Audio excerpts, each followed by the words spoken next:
Democratic presidential candidate Joseph Biden today faces a controversy. 3 weeks ago at a debate at the Iowa State Fair, he used phrases identical to those delivered by British Labour Party leader Neil Kinnock.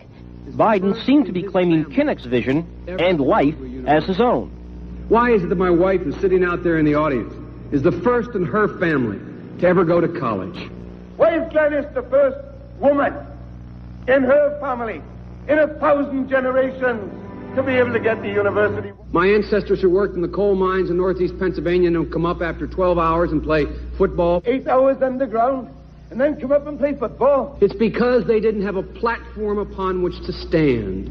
There was no platform upon which they could stand. The notion that every thought or notion or idea you'd have to go back and find and attribute to someone, I think is, quite frankly, ludicrous. The problem here is that Senator Biden told his audience he'd just been thinking about these things, and he failed to give any credit at all to his famous British speechwriter. You know, I was thinking on the way over here. Now, that's a little too much, because, as you point out, what's behind the words? What's there? And a lot of people, the rap on Biden has always been that it's just a surface. I should have said, to paraphrase Neil Kinnock, it's the only time I didn't, and all the times I've ever used it. But CBS News found a tape of a second instance. It reappeared in the New York Times with a new charge, that Biden had appropriated a famous litany from the late Robert Kennedy about what the gross national product cannot measure. It cannot measure the health of our children, The health of our children, the quality of our education, the quality of their education, the joy of their play, or the joy of their play. Biden gave Kennedy no credit. He has also quoted or paraphrased John Kennedy, Hubert Humphrey, and British Labour Party leader Neil Kinnock, all without credit. Joseph Biden admitted today that he committed plagiarism when he was in law school. He said it was a mistake, but that it was unintentional. He quoted 5 pages of someone else's work without proper citation. I've done some dumb things, and I'll do dumb things again. He was given an F. So, ladies and gentlemen, I've been dumb. To the political community in Washington, it all seems of a piece. Plagiarism at law school, plagiarism on the stump. The great communicator. Strike that.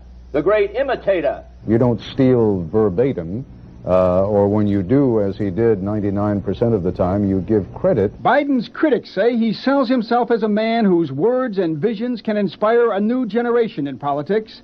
But if the thoughts, phrases, and visions really belong to others, it's a form of false advertising. Is it a wise idea, though, to take something that personal, anyway, from another politician and try and appropriate it to your own campaign? I think it was a stupid thing to appropriate material that was really very personal, that was someone else's. Most people didn't know who he was, you know, Joe Biden, and now they're going to say, oh, yeah, he's the guy who plagiarized. That's a lot of people. Politically, that's devastating. These clips are devastating. He looks like a Joe Biden wind-up doll with somebody else's words coming out. If they're going to do things that are stupid as well as immoral, then they're probably too dumb to have the job of president. Voters are going to have to decide whether he was dishonest or dumb. Senator Joseph Biden may have more explaining to do. The new questions stem from taped remarks of Biden during an April campaign appearance in New Hampshire.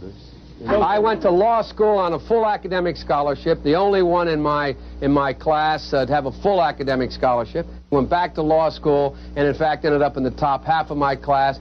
I was the outstanding student in the political science department at the end of my year. I graduated with 3 degrees from undergraduate school and 165 credits, only needed 123 credits. Biden now concedes he did not graduate in the top half of his law school class, that he does not have 3 degrees from college, and that he was not named outstanding political science student in college. Newsweek says Biden actually went to school on a half scholarship, ended up near the bottom of his class, and won only 1 degree, not 3. Joe Biden ranked 76th in a class of 85 at the University of Syracuse Law School. I mean, this guy comes off this whole thing as a flyweight. Now Biden says Newsweek is right. His memory had failed him. And I'd be delighted to sit down and compare my IQ to yours if you'd like, Frank. Joe Biden was victimized by the truth. Bye-bye Biden. He may not know it yet, but I think this is going to be very difficult for him to recover. Is Joe Biden dead meat, yes or no? I think so. Bob? It's in terminal condition. Terminal. Eleanor? Yes, unless he comes in third in Iowa. Morton? Dying. I say dead. We'll be right back.